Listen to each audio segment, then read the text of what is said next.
बिस्मिल्लाहिर्रहमानिर्रहीम अस्सलाम वालेकुम। कैसे हैं आप सब? आप देख रहे हैं हांडी रोटी विद साइमा। मैं हूं साइमा। मैं आज अपने किचन में आपके लिए बड़ी ज़बरदस्त टिप्स एंड ट्रिक्स लेकर आई हूं जिनसे आपको बहुत ही फ़ायदा पहुंचने वाला है। ये टिप्स एंड ट्रिक्स कुछ मैंने अपनी मामा से और कुछ मैंने अपनी सासू माँ से सीखी हैं, जो मुझे आज तक बहुत फ़ायदा पहुँचा रही हैं। इन टिप्स और ट्रिक्स को इस्तेमाल करके आप अपने घर की को बहुत सी चीज़ों को सेव कर सकते हैं और अपने बजट में रहते हुए अपनी हर चीज़ को महफूज कर सकते हैं और साल ब साल इससे फ़ायदा हासिल कर सकते हैं। लेकिन इस टिप्स एंड ट्रिक्स को देखने के लिए मेरे चैनल को लाइक शेयर सब्सक्राइब करें और सब्सक्राइब के साथ बेल आइकन के बटन को ज़रूर प्रेस कीजिएगा ताकि सबसे पहले आने वाली वीडियो का नोटिफिकेशन आप तक पहुँचे। बिस्मिल्लाहिर्रहमानिर्रहीम।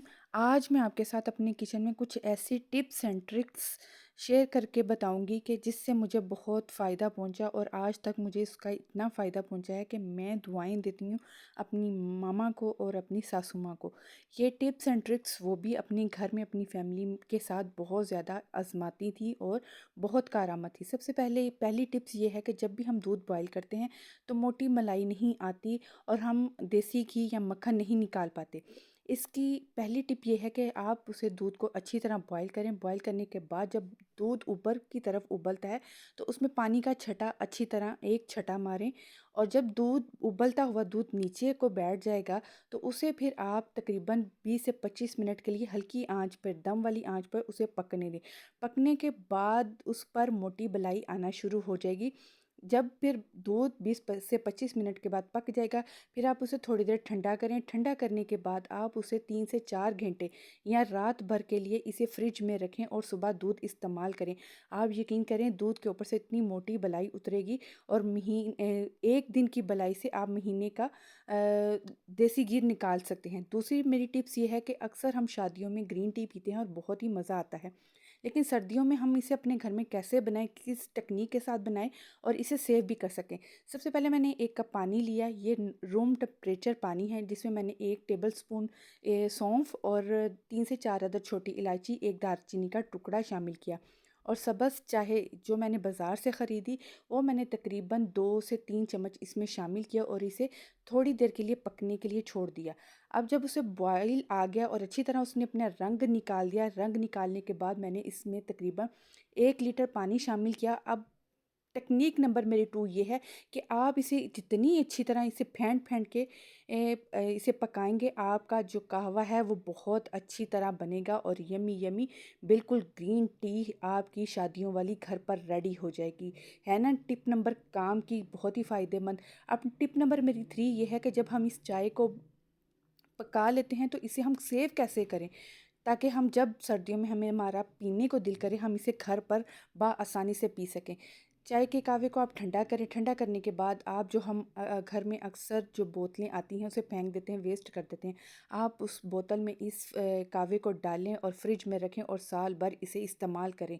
है ना कमाल की टिप, लाइक कीजिएगा। अब टिप नंबर मेरी 4 ये है कि जब हम देसी घी निकाल लेते हैं तो निकालने के बाद जब उसका नीचे छिड्डी जिसे हम कहते हैं उसमें भी कुछ ऑयल रह जाता है।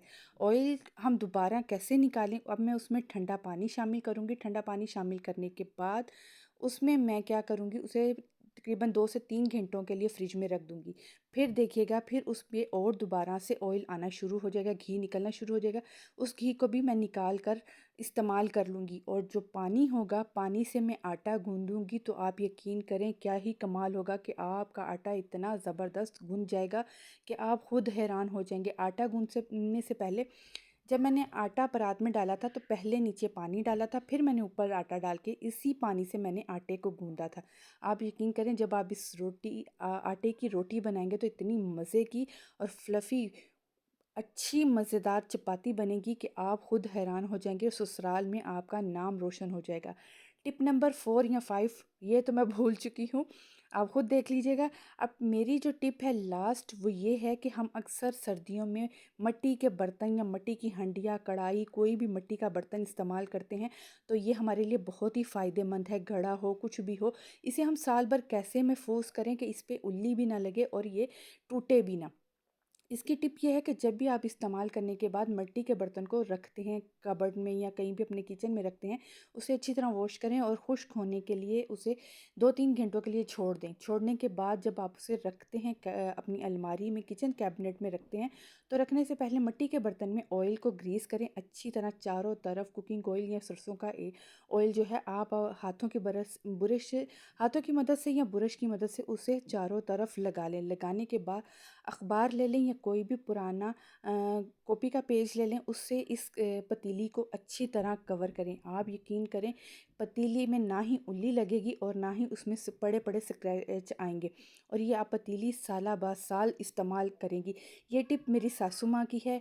आप मुझे कमेंट्स करके बताइएगा कि आप सब अपने घर में ये टिप्स इस्तेमाल करते हैं और ये टिप्स आपको कैसी लगी।